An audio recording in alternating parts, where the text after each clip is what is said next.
যে ভিডিওটা আপনারা দেখছেন সেটা গাজা বা লেবাননের ভিডিও নয়, এটা আমাদের দেশের মণিপুরের ভিডিও। মণিপুরে এতদিন অবধি গোলাগুলি বন্দুক চলছিল, এবার মিসাইল হামলা শুরু হয়েছে। আর মণিপুরে এই মিসাইল হামলা অন্য কোনো দেশ থেকে হচ্ছে না, মণিপুরের মধ্যেই যে দুটো প্রজাতির মধ্যে ঝামেলা চলছে, অশান্তি চলছে, তাদের মধ্যেই এই যে কনফ্লিক্ট, সেই কনফ্লিক্টের মধ্যে মিসাইল অ্যাটাক হচ্ছে। মণিপুর জ্বলছে আর আমাদের দেশের প্রধানমন্ত্রী চীনে গিয়ে দাঁত কেলাচ্ছেন। মণিপুর জ্বলছে, আমাদের দেশের প্রধানমন্ত্রী আমেরিকাতে গিয়ে জাপটি করছেন। মণিপুর জ্বলছে, আমাদের দেশের প্রধানমন্ত্রী চা বাগানে গিয়ে নাচানাচি করছেন। মণিপুর জ্বলছে, আমাদের দেশের প্রধানমন্ত্রী আমাদের রাজ্যে এসে ঝালমুড়ি খাচ্ছে। মণিপুরের মানুষ প্রধানমন্ত্রীকে ডাকছে, বলছে মোদিজি আসুন। আর মোদিজি আমাদের রাজ্যে শিলিগুড়িতে প্রচারে এসে বিনা নিমন্ত্রণে বিয়ে বাড়ি খেতে চলে যাচ্ছেন। মণিপুর জ্বলছে, মণিপুরের মানুষ নিরাপত্তাহীনতায় ভুগছে, তারা নিরাপত্তা চাইছে। আর পশ্চিমবঙ্গে ভোট উপলক্ষে ২৫০০ কোম্পানি কেন্দ্রীয় বাহিনী নিয়ে আসা হয়েছে।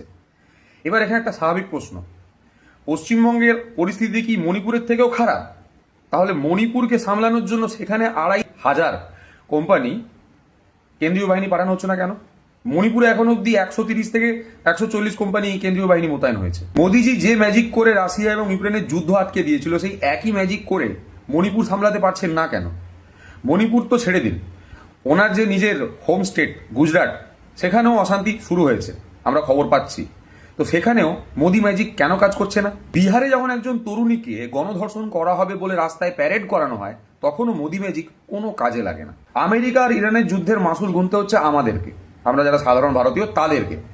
তাদের ঘরের গ্যাসের সিলিন্ডারটার দাম তরতর করে বেড়ে যাচ্ছে, সেখানে মোদি ম্যাজিকের কোনো এফেক্ট নেই।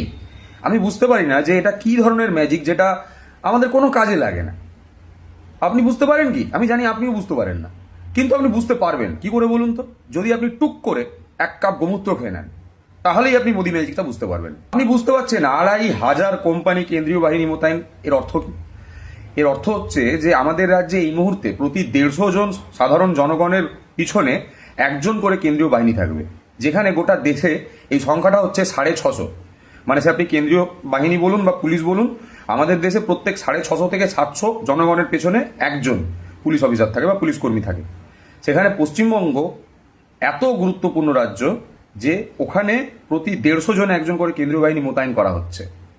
মানে পশ্চিমবঙ্গের অবস্থা মণিপুরের থেকে খারাপ, এটাই বোঝাতে চাইছে নির্বাচন কমিশন। আপনাদেরকে এই ছবিটা দেখাচ্ছি, দেখুন। আপনারা এই ছবিটা দেখেছেন, এটা একটা অ্যানিমেটেড ছবি, কিন্তু এটা কোন ঘটনার পরিপ্রেক্ষিতে তৈরি করা হয়েছিল সেটা আপনারা খুব ভালো করে জানেন। এবার আমি প্রশ্ন করছি, এই দৃশ্য কি আমরা পশ্চিমবঙ্গে দেখতে পেয়েছি? কদিন আগে বিহারে ওই ধরনের একটা দৃশ্য দেখতে পেয়েছিলাম আমরা। এগুলো কি পশ্চিমবঙ্গের দৃশ্য? আপনারা বলুন। একদমই নয়। তাহলে পশ্চিমবঙ্গের ওপর এই হামলা করা হচ্ছে কেন? কিসের ইগো? এত ইগো কেন বিজেপির ইগোর কারণে আজকে ২০০-র ওপরে বাঙালি মারা গেছে এই এসআইআর এর চক্করে। নির্বাচন কমিশনকে নিয়ে আমি কোনো কথা বলতে চাই না, কারণ নির্বাচন কমিশন বলে আজকের দিনে দাঁড়িয়ে ভারতবর্ষের বুকে কোনো কিছুর অস্তিত্ব নেই। এখন পুরোটাই হচ্ছে বিজেপির কমিশন। তাই জন্য নির্বাচন কমিশনকে আলাদা করে আমি কিছু বলছি না। আবার নির্বাচন কমিশনকে আলাদা করে কিছু বলতে গেলে আমার এই ভিডিওটা ডিলিট হয়ে যেতে পারে। ১১,০০০ ভিডিও ডিলিট করেছে বসে বসে নির্বাচন কমিশন। নির্বাচন কমিশনের কাজ এখন শুধু ডিলিট করা, ভোটার ডিলিট করা, বৈধ ভোটারদের ডিলিট করে দেওয়া, আর তার সাথে সাথে কমিশনের যে অন্যায়গুলো, সেই অন্যায়ের বিরুদ্ধে যারা কথা বলছে তাদের ভিডিও ডিলিট করা। ডিলিট ছাড়া এদের এখন কোনো কাজ নেই। এরা হচ্ছে কন্ট্রোল অল্ট ডিলিট। এই কন্ট্রোল অল্ট ডিলিটটা, এই ৩টে বাটনকে একটা বাটন বানিয়ে প্রেস করবে বাংলার জনগণ ২৩ তারিখে আর ২৯ তারিখে, আর তার রেজাল্টটা পাওয়া যাবে ৪ই মে। অপেক্ষা করুন।